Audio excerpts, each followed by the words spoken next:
नमः सर्वेभ्यः। मैं गणेश वत्स आप सभी संस्कृत छात्रों का एवं दर्शकों का अपने इस आचार्य गणेशः यूट्यूब चैनल पर स्वागत करता हूँ, अभिनंदन करता हूँ। आज हम उपस्थित हैं एक नए विषय को लेकर। संस्कृत में वचन एवं पुरुष परिचय।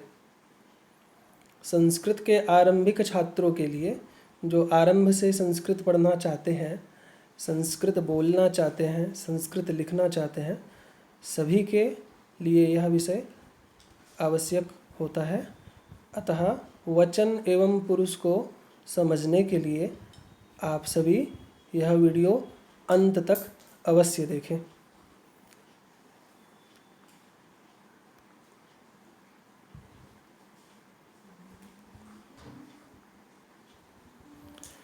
तो हम शुरू करते हैं।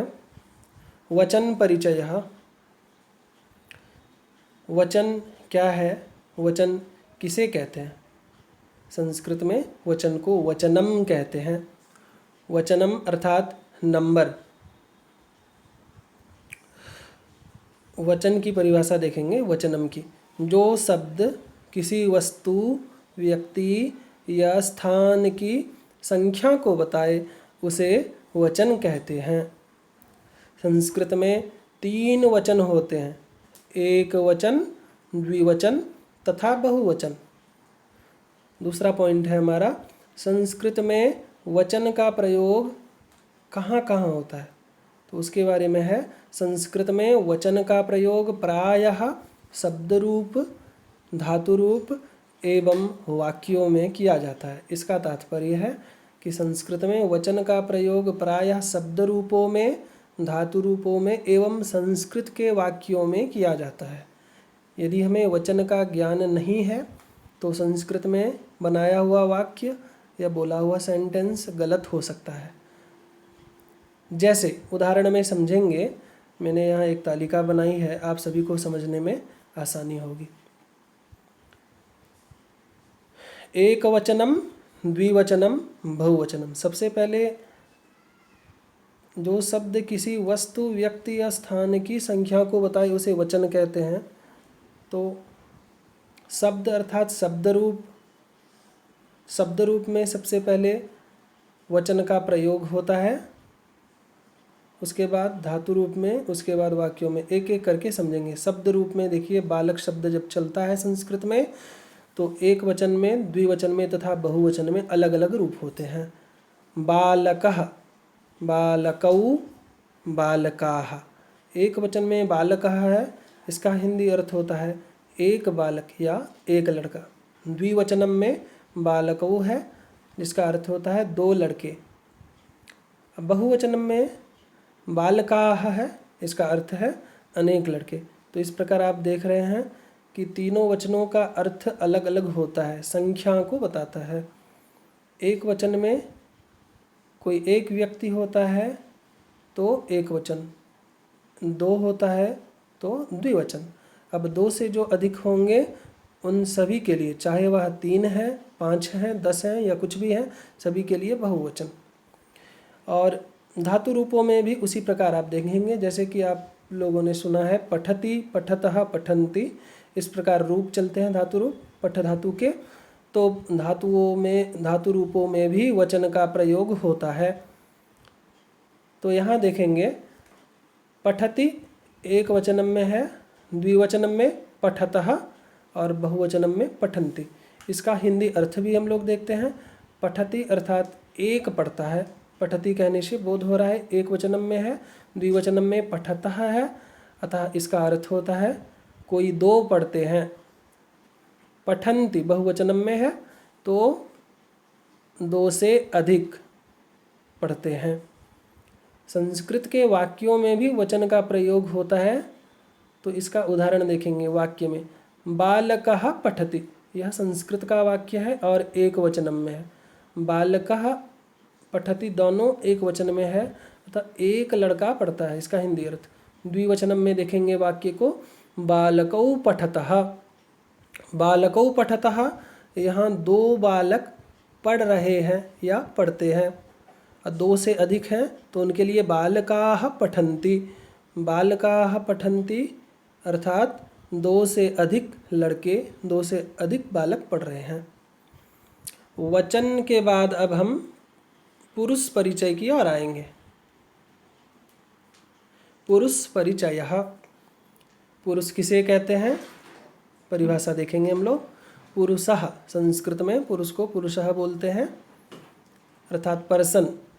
संस्कृत में जो शब्द कर्ता और क्रिया का बोध कराए उसे पुरुष कहते हैं। संस्कृत में पुरुष का प्रयोग धातु रूपों में एवं संस्कृत के वाक्यों में किया जाता है। संस्कृत में 3 पुरुष होते हैं, हमेशा आपको यह बात याद रखनी होगी। संस्कृत में 3 पुरुष होते हैं, प्रथम पुरुषः, मध्यम पुरुषः तथा उत्तम पुरुषः। उदाहरण देखेंगे, जैसे प्रथम पुरुषः अर्थात third person. Third person Sanskrit में यह प्रथम पुरुषः कहलाता है। तो उदाहरण में सः, तौ, ते, रामः, बालकः, लता, बालिका आदि। यहाँ आदि का अर्थ होता है कि और कोई भी शब्द त्वम युवाम यूयम अथवा अहम आवाम वयम को छोड़कर कोई भी शब्द प्रथम पुरुष हो सकता है। मध्यम पुरुष अर्थात सेकंड पर्सन, तो यहाँ मध्यम पुरुष में कभी कोई परिवर्तन नहीं होता है। त्वम युवाम योयम, हमेशा ये 3 शब्द ही मध्यम पुरुष में आते हैं, तीनों वचनों में हैं। उत्तम पुरुषः अर्थात फर्स्ट पर्सन, उत्तम पुरुषः के तीनों वचन में यह रूप होता है अहम, आवाम, वयम। इस प्रकार मध्यम पुरुष में कोई भी परिवर्तन नहीं होता है, उत्तम पुरुष में कोई भी परिवर्तन नहीं होता है तथा प्रथम पुरुष थर्ड पर्सन है, अतः कोई भी शब्द प्रथम पुरुष के स्थान में ही चलता है। तालिका में देखेंगे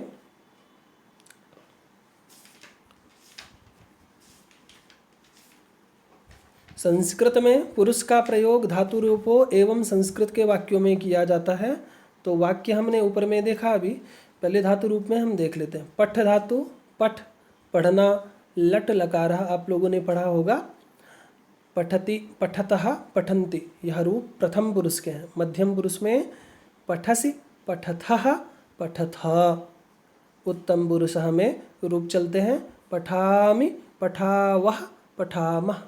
इस प्रकार धातु रूपों में तीनों पुरुषों में रूप अलग अलग होते हैं। और संस्कृत के वाक्यों में भी पुरुष का प्रयोग किया जाता है, यह हमने आपको बताया। आप देखेंगे ऊपर में हम लोगों ने जो भी वाक्य देखा, बालकः पठति यहाँ पर है, यह प्रथम पुरुष का वाक्य है। बालको पठता, यह भी प्रथम पुरुष का द्विवचन का वाक्य। बालकाः पठन्ति, यह प्रथम पुरुष के बहुवचन का वाक्य है। तो इस प्रकार संस्कृत जो शुरू से पढ़ना चाहते हैं, आरंभ से पढ़ना चाहते हैं, उनके लिए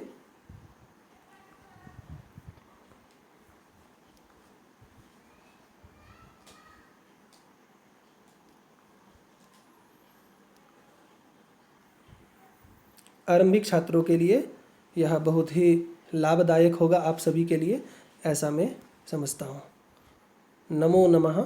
जयतु संस्कृतम, जयतु भारतम।